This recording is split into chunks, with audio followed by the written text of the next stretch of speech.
Hey, happy holidays! I wanted to show you how I created my ugly Christmas sweater buttercream cookie cake. This cookie cake is so festive and fun. It really tastes good too. All of the materials I used will be linked in the description below. For this cookie cake, I decided to make black cocoa cookies because I felt it would look more festive and it tastes so good. I would probably say it tastes good a lot in this video because it did. These cookies were hand cut. They are 7 by 9 inches. For larger cookies, I like to poke holes in them so that way they bake evenly. I learned that from some people in the cookie community. Thanks, y'all. I assembled the cookie cake a little bit different this time. I did the top layer first. Let's get to decorating. I used my scribe tool to mark the cookie. Since it's black, you can't outline or mark this cookie with an edible marker because you won't be able to see it. I flooded the top with white buttercream. This is supposed to look like a t-shirt under the sweater. I used the Spatula Method to smooth it out. This method is when you sit an offset spatula in a cup of really hot water. Then you wipe it with a towel and use that hot spatula to smooth out your buttercream.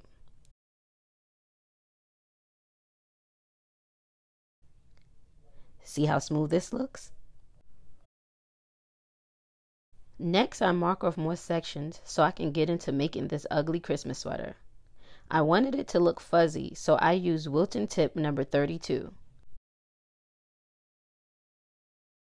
When I use a tip, I always give them their own piping bags. You will see why soon. I started with green buttercream to fill in the first section of the sweater. If you are recreating this, notice that I'm not going too close to the white. That's because I'm going to add a little something there later. So keep a little open space near the shirt.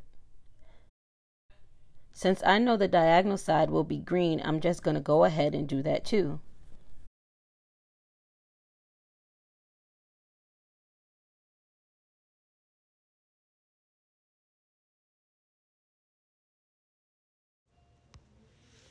Next, I switched to the red. Since I put my colored icing in a different bag than my tips, I can just switch the colored icing bags and still use the same tip bag. You just squeeze out the old color till you reach the new color.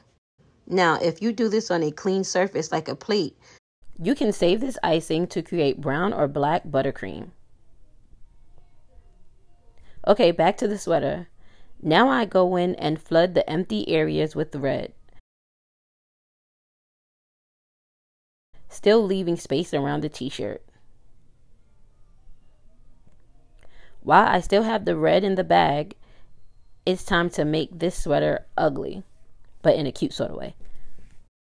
Now I'm using the red to outline one side of the t-shirt and the areas that are green.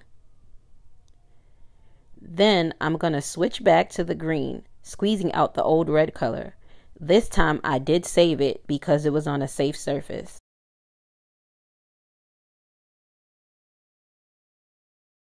I had to go over the red again because it didn't really look even.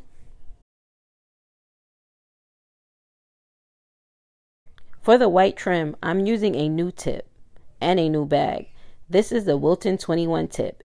It's a bit smaller than the 32. I didn't realize it until I started making the white trim that those lines I made with my scribe tool were really uneven. But I think it works for this sweater. Now let's give this sweater some character, literally. Using the same white buttercream, I make a circle in one of the sections. Can you guess who this is going to be?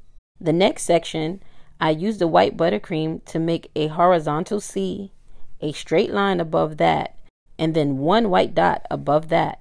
Any guesses of who's coming to this section? I continue to do all the other areas that needed white buttercream. I don't like switching colors with white, because no matter how much old icing I squeeze out, it always manages to get back into the white buttercream. So finish out your design using your white buttercream before switching to another color, or just put your white in a different bag. I trimmed the bottom part of the sweater, and in the third section that needed white buttercream, I made 2 dot lines, creating a curved, skipping space in between each line. Now I switched to my green and started on my Christmas tree.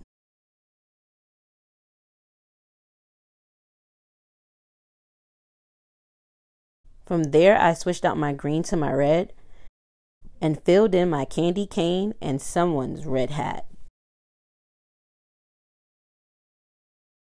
Remember the icing I said to save in between switching out colors? Well, I used that to make my brown and black icing. So now I can fill in the face. Hopefully you guessed it right. It's Santa. I added some sprinkles to the tree and a stump.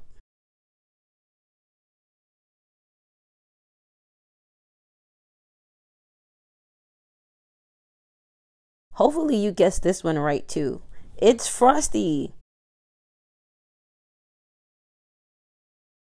I used black and orange sprinkles to fill in his face.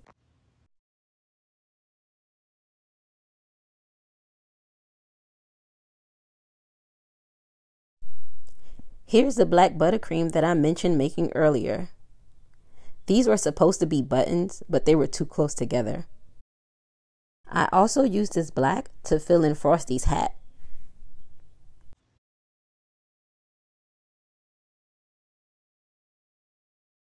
Now that the top is done, it's time to fill in the bottom.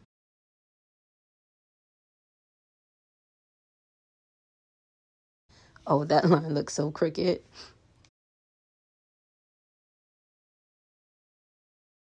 If this was going to be buttercream only, I would have done this step first, then put the top on and decorated it from there. But since I'm adding a jam filling, I did things a bit differently. So this buttercream on the bottom is just a barrier. Now, a tip I learned from an Austin baker named Mitzi is to always spread a little bit of ganache or buttercream in the middle so it can be a barrier between your jam filling and your cookie. Because if you're not eating this cookie right away, the liquid will soften your cookie and it will break. As you can see, I skipped this step because I'm eating this cookie as soon as I'm done recording.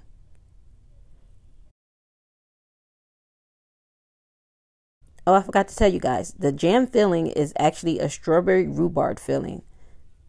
Again, it's really good. A little bit of the icing got mixed in the jam, and I just took it out because I wanted it to look pretty for you guys.